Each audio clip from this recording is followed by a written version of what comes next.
Welcome back to the channel, guys. This is VIN1401, and this one kind of got past me. I don't know why. Didn't see it on any of my notifications, and another GSF owner had let me know about it. So this is a 2016 223, which is Caviar with LA30 red interior.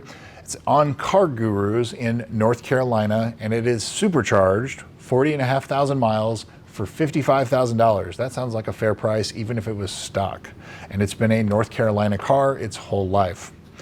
Production statistics: 448 out of the 2,348 cars for the US 49 were Caviar. Of those, 202 had LA30 red interior. That is 8.6% of all of the US 49 production, so like a 2 or 3 out of 10 for rarity. For 2016, 284 out of the 1,418 cars were Caviar, and I didn't write down how many had LA30 red interior, so the number is right there.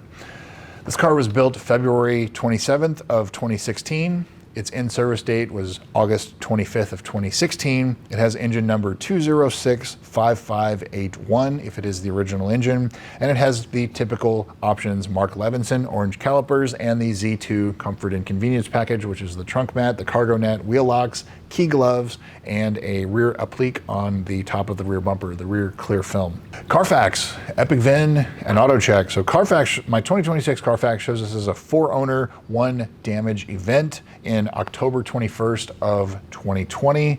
Doesn't give any further details. That could be a windshield replacement, that could be hitting something in the road. Doesn't say if it was an accident, anything like that. So there's just one something to it. 2024 Carfax also shows the same. Epic VIN shows this as a 2-owner, no accident car, which I don't think is correct. It could be.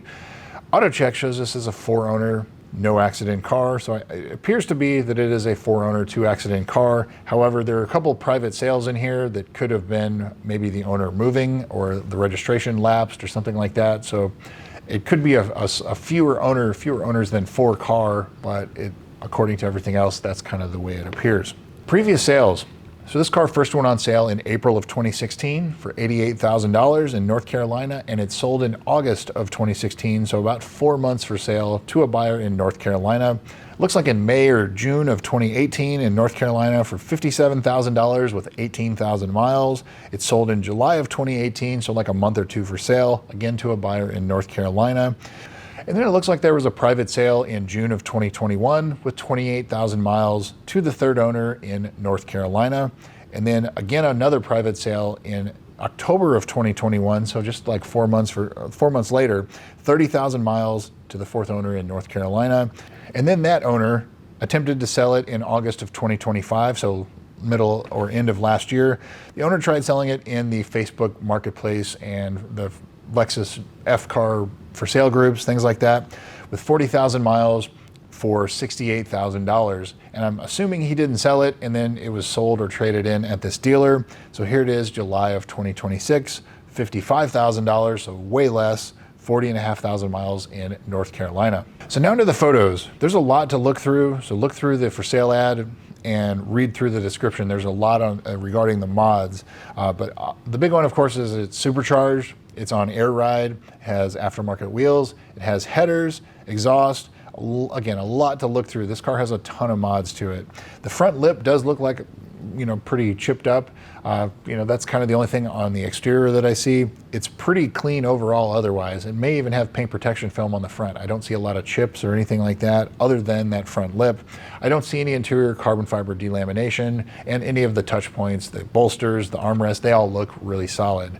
So again, it looks like a car with 40,000 miles should, and you can definitely tell that it's been well taken care of. So now into the price.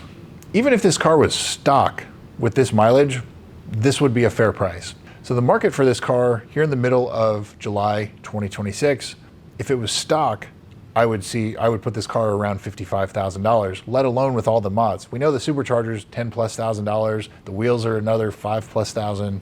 The air ride, there's the headers, the exhaust. You can see there's probably $20,000+ worth of modifications on this car, if not more.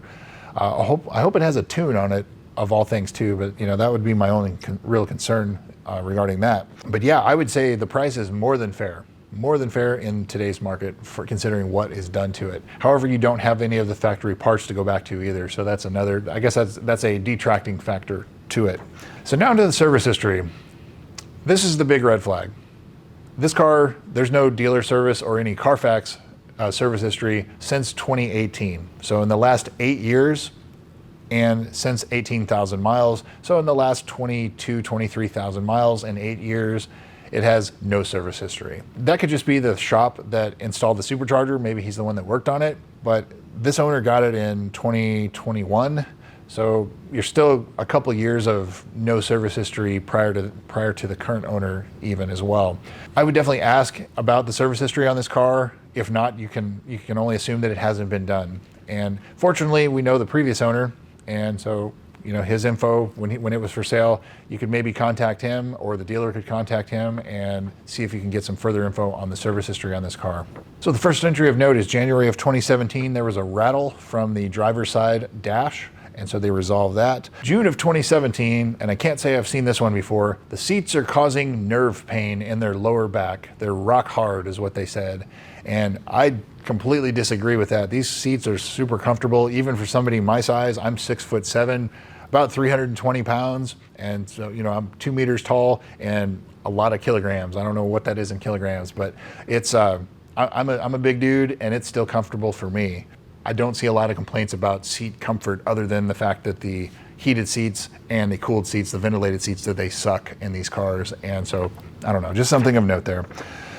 June of 2018, the last dealer service, 17,872 miles, the JLB recall, the high pressure fuel pump recall. The high pressure fuel pumps were replaced on this car, and that's it. There is nothing else on Carfax. There is nothing else at the dealer. So what has not been done? Basically everything of record. The low pressure fuel pump humming or buzzing, the reprogramming, the low pressure fuel pump itself for the recall, parts are not yet available. Fluids, brakes, valley plate, the carbon fiber trim all looks solid so far, but the airbag suspension, depending on how old it is, if it was put on in 2021, it's 4 years old, it's probably not going to be too problematic yet, but if it's not set right, then you're going to have tire wear issues, so make sure you have adjustable suspension arms, things like that, or just go back to stock suspension or lowering springs, something like that, instead of the airbag suspension. But in short, this car, you have to assume that nothing has been done unless it can be proven, so there's a lot that needs to be done otherwise. No history of brake replacement either. So that brings me to, would I buy this car? I would be hesitant because of the service history. I like the fact that it's supercharged. I like the mods on it. The headers are not the best known headers. They're kind of known to leak, but it's got some decent mods to it. Otherwise, it just, to me, I would probably pass on this car, but the service history would be the reason for it, not necessarily the mods. Lacking in maintenance can get expensive on these cars, and so that's not what you like to see, a big 8-year gap.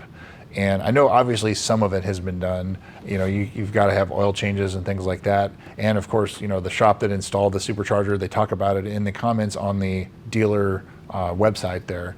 So I don't know, for me, even at this price, I would probably pass just because of the lack of the maintenance history, but I don't know, it's not for me, but there's definitely a buyer out there at this price. $55,000 is a fair price if it was stock, so let alone the $20-something thousand worth of mods. So that's what I've got for you guys. VIN 1401, thanks again for watching. We'll see you soon.